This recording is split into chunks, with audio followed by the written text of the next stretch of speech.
Penciptaan 7 lapisan langit telah diterangkan secara jelas di dalam Al-Quran. Setidaknya ada beberapa ayat yang menjelaskan fenomena tersebut.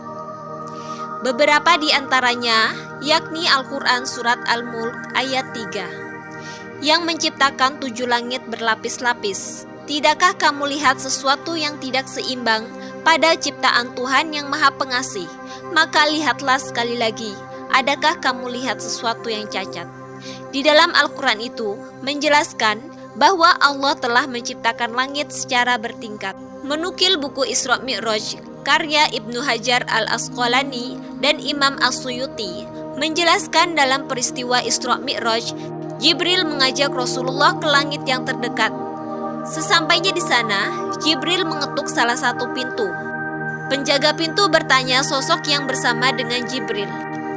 Penjaga langit pertama pun menyambut Muhammad sebagai utusan Allah Subhanahu wa Ta'ala. Penduduk langit merasa senang dengan kedatangan Nabi.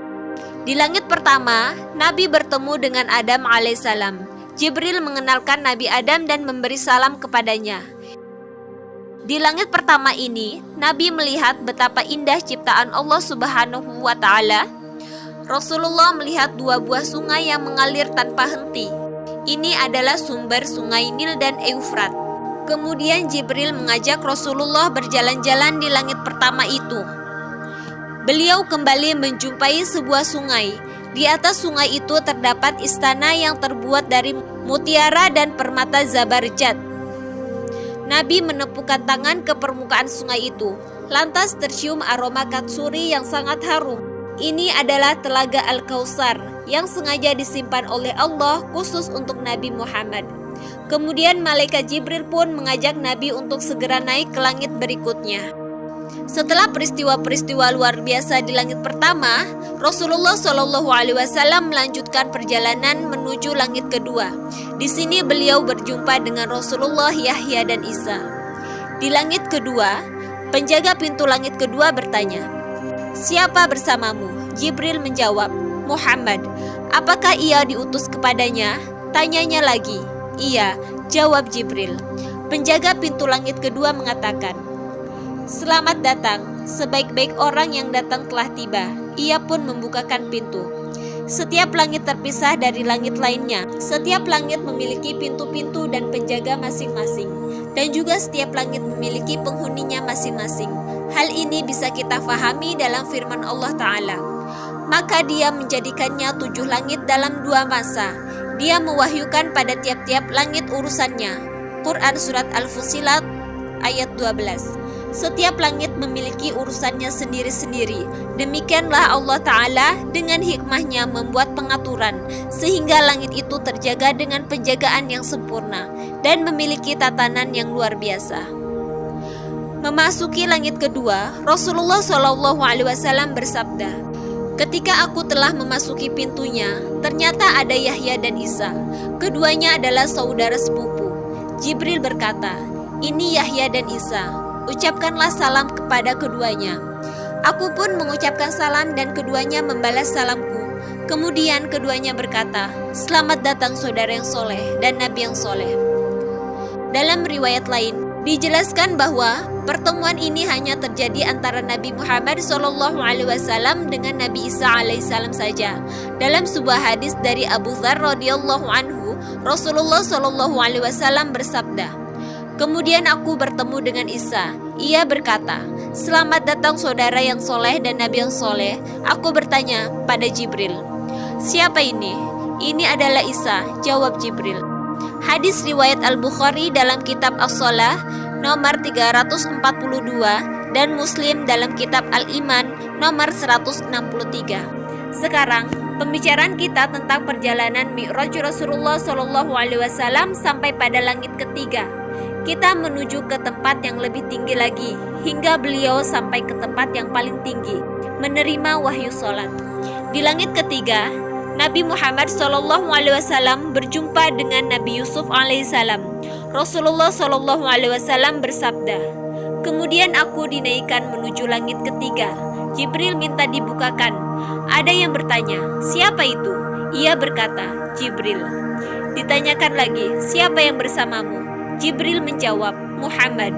Penjaga bertanya lagi, apa ia diutus kepadanya? Jibril menjawab, iya.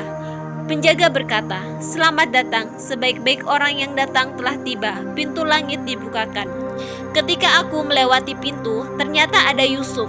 Jibril berkata, ini adalah Yusuf, ucapkanlah salam kepadanya. Aku pun mengucapkan salam kepadanya, dan ia membalas salamku. Kemudian ia berkata, selamat datang wahai saudara yang soleh dan nabi yang soleh. Dalam riwayat ini ada tambahan, ya, Yusuf dianugerahi setengah ketampanan. Hadis riwayat Muslim dalam kitab Al-Iman nomor 162. Kemudian aku dinaikkan ke langit keempat. Jibril meminta pintu dibukakan. Penjaga langit keempat bertanya, siapa? Jibril jawabnya, siapa yang bersamamu? Tanyanya lagi, Muhammad, jawab Jibril. Ia kembali bertanya, apakah ia diutus kepadanya? Iya, jawab Jibril.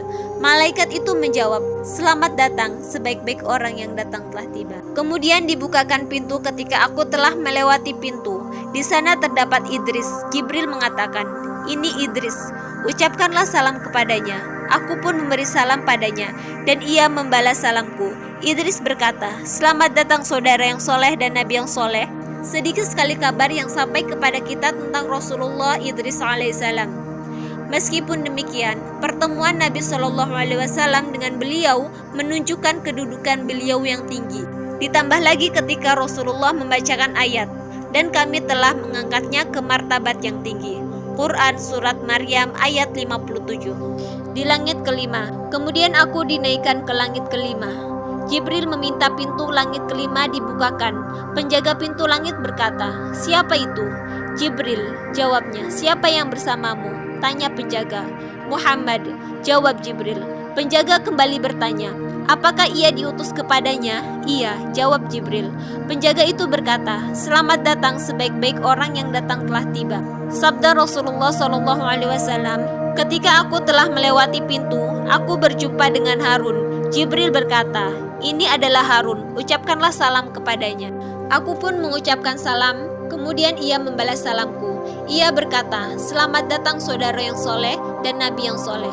Di langit keenam, Nabi Muhammad SAW berjumpa dengan Nabi Musa alaihissalam. Ada sedikit perbedaan riwayat tentang siapa yang dijumpai oleh Nabi Muhammad di langit keenam. Dalam satu riwayat, disebutkan bahwa beliau berjumpa dengan Nabi Musa, sedangkan di riwayat lain, beliau berjumpa dengan Nabi Ibrahim. Dalam riwayat Al-Bukhari dari Malik bin Sa'sa'ah radhiyallahu anhu, Rasulullah SAW mengabarkan bahwa yang beliau jumpai di langit keenam adalah Musa alaihissalam. Beliau SAW bersabda, kemudian aku dinaikkan menuju langit keenam. Jibril meminta pintunya dibukakan. Penjaga bertanya, siapa itu? Jibril, jawabnya, siapa yang bersamamu? Tanya penjaga. Jibril menjawab, Muhammad. Apakah ia diutus kepadanya? Tanyanya lagi. Iya, jawab Jibril. Penjaga itu berkata, selamat datang, sebaik-baik orang yang datang telah tiba.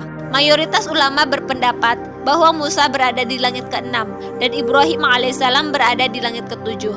Menurut Roghib As-Sirjani, Nabi Muhammad berjumpa dengan Nabi Musa di langit keenam. Kemudian terjadilah dialog antara keduanya. Setelah itu beliau naik ke langit ketujuh. Terjadilah peristiwa berbeda. Peristiwa penting yang juga menuntut akan kehadiran Musa di sana tentang Nabi Ibrahim. Beliau adalah seorang pemimpin, ayahnya para nabi, sehingga kedudukan beliau berada di langit ketujuh. Tapi tidak menutup kemungkinan beliau turun ke langit keenam dalam rangka menemui Nabi Muhammad SAW. Kemudian beliau kembali ke langit ketujuh.